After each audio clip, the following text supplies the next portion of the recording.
हंडी भी लटकी भई है और जन कौन फोड़े गो आए। और यहाँ पे भी सब व्यासपीठ के आसपास भी रखे हैं। आज तो कर रो ही उधम हुएगो महाराज।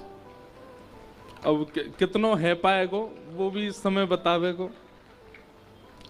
आइए हम लोग कथा क्रम में प्रवेश करें और फिर इसी क्रम में चलते भये श्री ठाकुर जी के मंगल उत्सव को मनाएंगे। तो हम कल वाले प्रसंग से ही प्रारंभ करते हैं। और एक हमारा नियम ऐसा है कि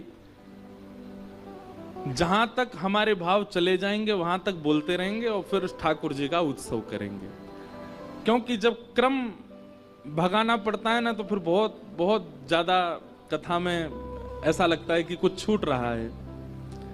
तो जहां तक मन का भाव चलेगा बोलेंगे और फिर समय होने पर फिर उत्सव करेंगे। भीष्म पितामह बाणों की सैया पर लेटे हैं और इच्छा मृत्यु का वरदान है भीष्म पितामह को। बहुत ध्यान से सुनिएगा।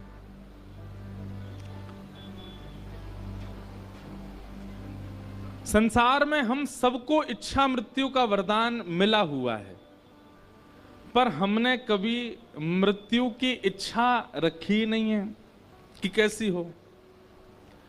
हमने हर भाव की इच्छा रखी है।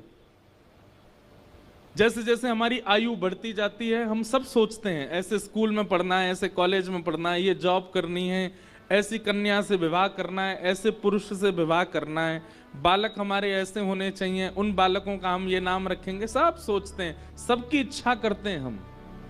पर इस संसार में जो अकाट्य सत्य है मृत्यु, उसकी कभी हमने इच्छा नहीं करी। आप जो कुछ भी इच्छा करते हो वो इच्छा आपकी इमेजिनेशन है, वो वास्तविकता नहीं है।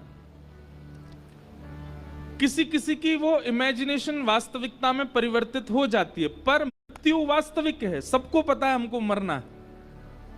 मृत्यु अकाट्य है।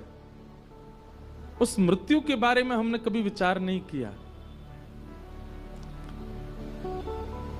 कमाएंगे, खाएंगे, बनाएंगे, सब करेंगे, पर हमारा अंत कैसा हो इस पर कभी हमने विचार नहीं किया।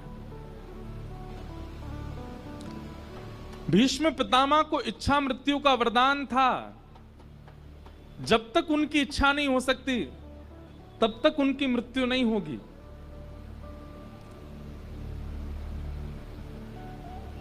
पर उन्होंने अपनी मिली हुई इच्छा मृत्यु को कैसे सदुपयोग किया। इच्छा मृत्यु का वरदान मिले तो व्यक्ति कुछ भी कर सकता है, कितना भी भोग भोगे, कितना भी कुछ भी करे, बोले जब तक मेरी इच्छा नहीं मैं मर ही नहीं सकता। पर उन्होंने अपनी इच्छा मृत्यु को कितना सुंदर बनाया कि ठाकुर जी मेरे सामने जब आकर के खड़े हो जाएंगे, मैं उनको जब देख लूंगा, निहार लूंगा, वो मेरे चित्त में जब बस जाएंगे तब मेरे प्राण निकलने चाहिए, ऐसा भाव। पीतांबरी कसी हो, मुखड़े पे एक हंसी हो, छवि मन में ये बसी हो, जब प्राण तन से निकले। इतना तो कहना स्वामी, जब प्राण तन से निकले। गोविंद नाम लेकर जब प्राण तन से निकले। कितना अच्छा हो। आप वृंदावन गए थे दर्शन के बहाने और वृंदावन में जाकर के आपने वृंदावन परिक्रमा की, रज को माथे से लगाया, बिहारी जी, राधा वल्लभ जी, राधा रमण जी दर्शन किए, ब्रजवासी इनके घर की मधुकरी पा करके निवृत्त है गए और निवृत्त रहते भय तभी वहीं कोई सत्संग भी सुन लिया, संत जनों के दर्शन भी किए, संपूर्ण वृंदावन रस को अपने अंदर उड़ेल लिया। बस थोड़े थक हार करके यमुना जी के तट पर बैठे थे, ठंडी ठंडी सौंधी हवा चल रही थी, यमुना जी का पुलिन यमुना जी कलकल करके बह रही हैं और पूरे दिनचर्या दिन भर में क्या क्या किया वो सब मस्तिष्क में घूम रहा है। राधा रमण जी की पीली पोशाक है, राधा वल्लभ जी ने कलियों का श्रृंगार किया है, श्री वृंदावन बिहारी लाल सुंदर घेराव पहन करके बैठे हैं, श्री जी की प्रसादी ऐसे बढ़िया प्रसाद पा करके आए, नाम संकीर्तन सुन के आए हैं, रसिक जनन की वाणी सुन के आए हैं। ये सब चिंतन में चल रहा है और तभी नेत्र खोल करके देखते हैं तो एक दिव्य ज्योति है, श्री राधा माधव सामने सन्मुख खड़े हैं, हमें अपनी ओर बुला रहे हैं और बस उसी क्षण वृंदावन की वहीं कण में ही हमारे प्राण निकल जाएं। ऐसा विचार किया कभी? हम व्यासपीठ से कह रहे हैं बंधुओं, यहां से बाहर मृत्यु की चर्चा अपसगुन मानी जाएगी, पर यहां अपसगुन नहीं है, ये सगुन है।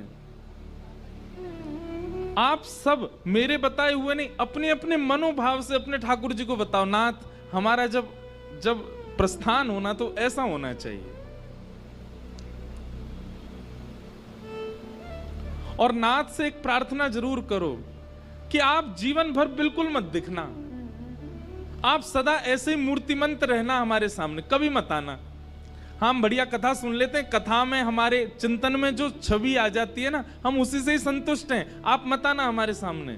लेकिन नाथ हमारी संपूर्ण सेवा से प्रसन्न होकर के हमको एक वर दे दीजिए कि जब अंतिम श्वास निकल रही हो ना, उस समय कोई और आए चाहे ना आवे, बस वो अंतिम पलक झपकने वाली हो, उस समय आप दिख जाना, एक क्षण के लिए आ जा। इतना समय तो आप निकाल सकते हैं ना हमारे लिए, एक क्षण के लिए आ जाना नाथ, बस आपको देख करके प्राण चले जाए और हमें कुछ नहीं चाहिए।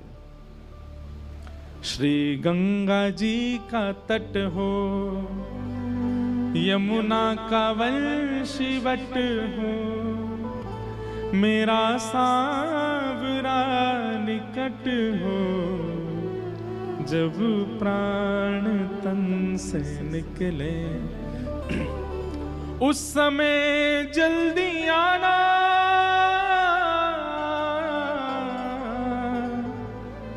नानाथ भूल जाना। मैंने सुंदर प्रसाद बनाया, आप मत आना, मैंने सुंदर श्रृंगार किया, आप मत आना, मैंने पूरा घर सजाया, आप मत आना, मैंने उत्सव किया, आप मत आना, पर नाथ जिस समय मैं जा रहा हूं उस समय आ जाना, उस समय जल्दी आना, नानाथ भूल जाना। और अब जब आ ही रहे हो तो अकेले काहे को आओ, प्यारी राधे को साथ लाना, जब प्राण तन से। एक बात कहें, स्वयं महादेव पार्वती जी को समझाते हैं कि वृंदावन, मैं अनेक कथाओं में बता चुका हूं, वृंदावन 4 प्रकार से मुक्ति प्रदान करता है। और एक और बात, गलत शब्द है मुक्ति, वृंदावन में मुक्ति नहीं मिलती, वृंदावन में मुक्ति नहीं मिलती। चंडीगढ़ में मुक्ति मिल जाएगी, पंचकुला में मुक्ति मिल जाएगी, जलंधर में मुक्ति मिल जाएगी, अमृतसर में मुक्ति मिल जाएगी, दुनिया में मुक्ति, वृंदावन में मुक्ति नहीं मिलेगी। तो वृंदावन में प्राण त्याग दिए तो दोबारा वृंदावन ही मिलेगा। वृंदावन में अपने तन को त्यागवे वारो दोबारा वृंदावन में जन्म ले ले। वृंदावन से वृंदावन का ये स्वरूप है कि वृंदावन में जन्म लेने वाला, वृंदावन को ध्याने वाला, वृंदावन में प्राण त्यागने वाला, वो कभी नहीं जाता, वो सदा वृंदावन में ही रहता है।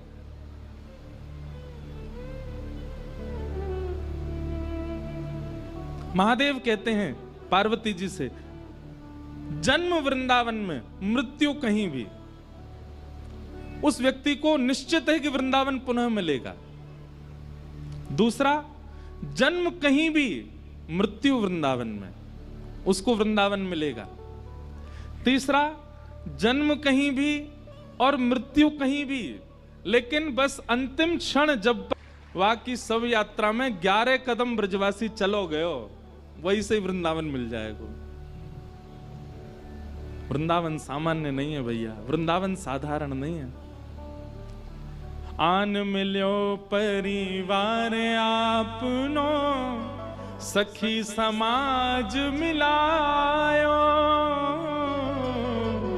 आन मिलो परिवार आपनो, सखी समाज मिलायो।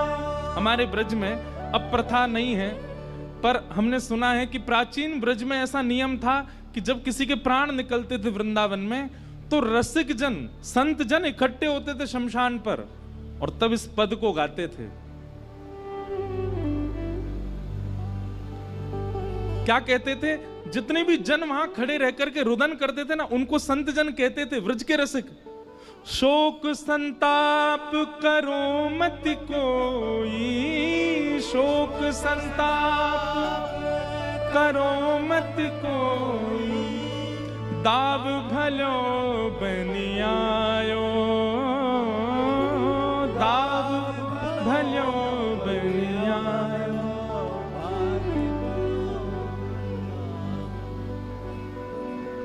भाग्य बड़ो वृंदावन पायो, भाग्य बड़ो वृंदावन। और एक और बात, अब यहां पर भी दो बात आती है कि अगर वृंदावन में प्राण त्यागने वाला, उसने कभी भजन नहीं किया, उसने कभी संत संग नहीं किया, व्यसनों में पड़ा रहा, लेकिन वृंदावन में प्राण त्याग दिए, तो फिर वो अगले जन्म में वृंदावन का ही कोई बंचर जीव बन के आएगा, पर आएगा वृंदावन में। लेकिन यदि वृंदावन में उसने भजन करते हुए, संत संग करते हुए, श्री प्रिया प्रियतम का स्मरण करते हुए प्राण त्यागे, तो क्या होगा?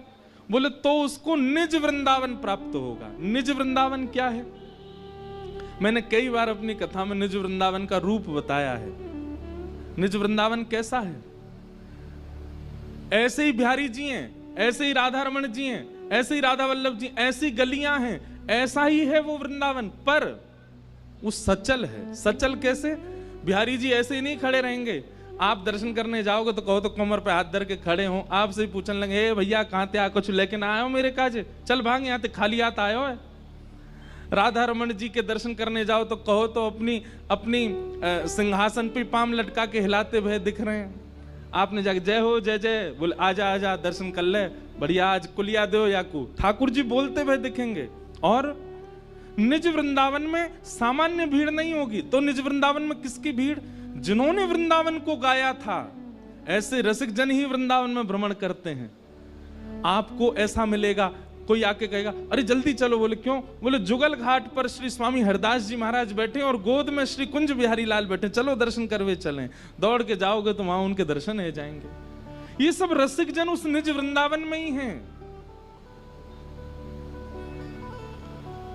और सदा निज वृंदावन में ही रहते हैं।